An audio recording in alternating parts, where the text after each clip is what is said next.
How's everybody doing? My name is Anthony Brian Logan, and today we got to talk about Donald Trump granting clemency to Roger Stone. Now, in case you don't know what's going on, you're not really sure what's happening, let me back up a little bit here to explain, to get you on target with me, and then we'll talk about some other things that have come as a result of this particular decision from Trump. Now, Roger Stone was convicted and sentenced to 40 months in the penitentiary for lying to Congress and also threatening the witness as it relates to this whole Russiagate kerfuffle.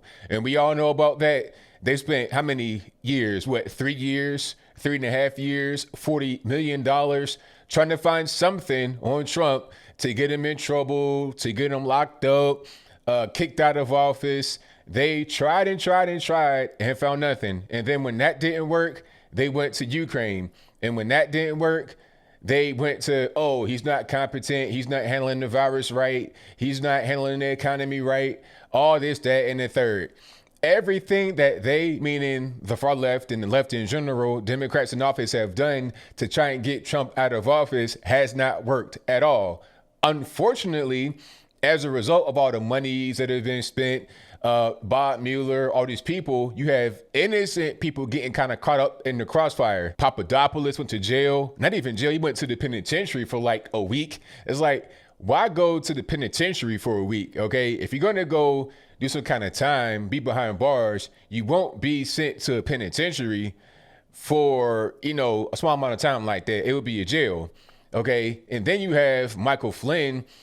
He was about to get locked up, potentially, and the charges against him were dropped, much to the delight of Trump and to Barr, because everybody knows Michael Flynn getting charged with lying to the FBI and actually going to the penitentiary potentially was just politically motivated. They were trying to attack Flynn to get to Trump. They're trying to ruin him financially, take time out of his life so you can kind of snitch or roll on Trump. But there was nothing to say. They were using this whole Russiagate thing to intimidate him, to threaten him, to make him turn on Trump. Cohen did that. They locked Cohen up too as it relates to all this stuff that's going on.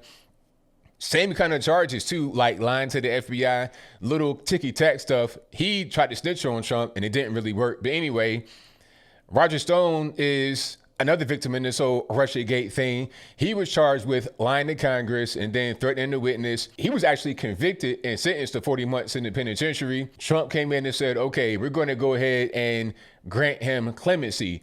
Now, this is not a pardon. He's still actually convicted. That's still going to be on his record, but he won't do any jail time because as of right now, he is not reported to jail yet. They were still going through the process of, appeal and trial, and he had not had to report to jail, so he won't do any jail time. If he's done jail time already, I'm not sure how that's going to work, but he won't do any more, so he won't do the 40 months in the penitentiary. This is a very good thing. People talking about, it's because, Roger Stone is Trump's friend and he wants to pardon him for that reason. It's not even really about that. It's about, this is a miscarriage of justice. The whole Russiagate thing was a hoax. It was a big time hoax. Okay, how you spend that much time and that much money on a thing and come up with zero? You're trying to attack guys that normally wouldn't be attacked. Okay, this whole thing with lying to the FBI wouldn't even be a thing if not for the people that were prosecuting it trying to use them to get to Trump. That is the only reason why they got in any kind of trouble. Okay, they could have said and done the same things without it being a direct link to Trump and they'd be fine. There would be no legal action against them. It wouldn't be worth it. All right. The legal action against them was, like I said, to try and attack Trump. Now, let's speak about some of this legal action, how it played out.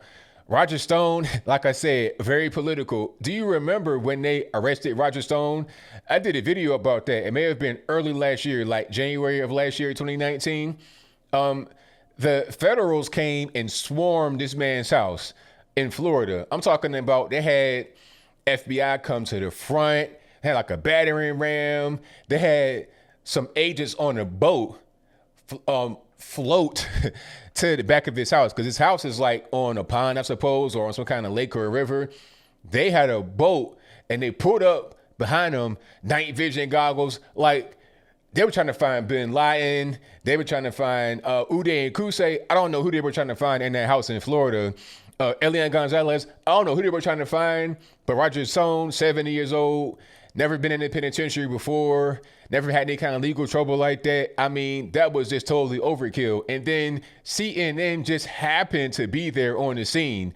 All right. Who tipped CNN off to this big, high risk, high stakes thing that they were doing? Okay. You got like 30, 40, 50, I'm exaggerating, but yeah, a lot of agents that were there to get this one man. So, I mean, is he dangerous? He's going to have guns. He's going to start shooting. Why would CNN be right there front row center? Before the agents got there, they were already posted up ready for it to rock. Okay. Totally uncalled for, totally political. And Roger Stone was not hiding. He was not like Ghislaine Maxwell hiding in some, estate up there in New Hampshire away from the federals. It wasn't like that. He was living in public. He would always be in D.C. So, I mean, you could catch him at a Starbucks just chilling. All right, Mr. Stone, come with us. And he wouldn't have resisted. Why you got to go through all this stuff of having this big production? It's because it was always a message. It's about intimidation. It was a politically driven conviction and trial from the very beginning. That's all that it was about. So Trump was right to grant him clemency, and quite frankly, he should give him a pardon, a full pardon, because Roger Stone did nothing wrong. What did he actually do? If Roger Stone is guilty of lying to Congress and threatening and whatnot, then how about Lisa Page, Peter Strzok, James Comey, Bill Clinton, Hillary Clinton, Barack Obama, who else? Eric Holder, Susan Rice. How about all of them? I mean, come on, at least Hillary Clinton, good grief. This whole email thing, even James Comey himself went on TV and said that, this is pretty egregious, this is pretty corrupt, but I cannot bring charges against her. If Hillary Clinton were a Trump loyalist or a friend or somebody in the campaign and did a fraction of what she did with the whole email thing for Trump, she be in Gitmo right now making big rocks into little rocks. That's just facts. 1000% facts. You see kind of a 2 or 3 tier justice system. Okay. You got the regular one for just normies on the street.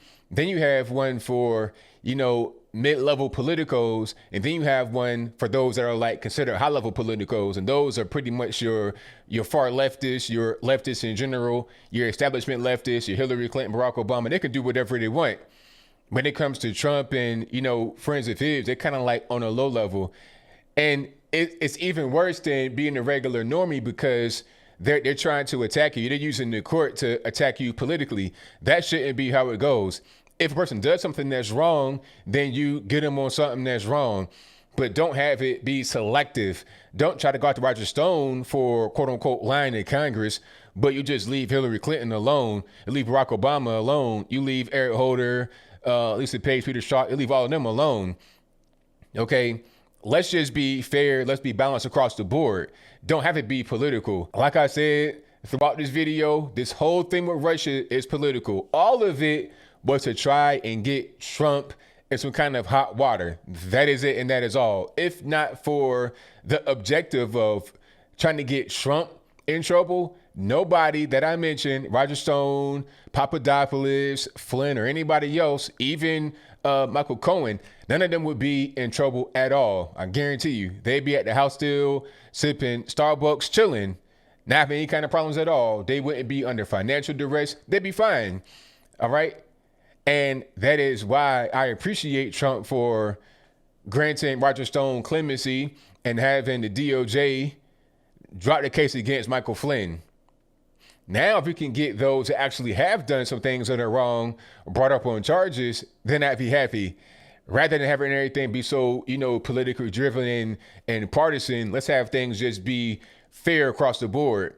Not giving anybody any kind of special treatment or any kind of worse treatment. But I think I'll leave that right there for now. And what say you? Do you think it was the right thing to grant Roger Stone clemency? If that's your viewpoint, let me know why in the comments below. Or was not the right thing to do? If that's your viewpoint, let me know why in the comments below. I'd love to know why it was not the right thing to do. And if it was not the right thing to do, then how about Mr. Barack Obama? How about George Bush? How about Slick Willie, Bill Clinton? Look at who they granted pardons and clemency and whatnot too. Huh? You're talking about terrorists and stuff like that. Like, let's really look at it for real and then see who was better than who. All right. Roger Stone, what did he really do that was that bad to warrant 40 months in the penitentiary at 70 years old? Never had any kind of problems with the law before that required him getting locked up in the joint. I'm just trying to figure it out. Let's just compare their pardons and commutations and whatnot and see who's better. Let's look at the real moral fiber of each person they're affiliated with and then see who's better. Let's look at it objectively rather than being blinded by the lens of party affiliation. But whatever your thoughts are, please let me know in the comments below. And that's all I got to say for this video. If you like what you heard, please comment, rate, share, and subscribe. Peace.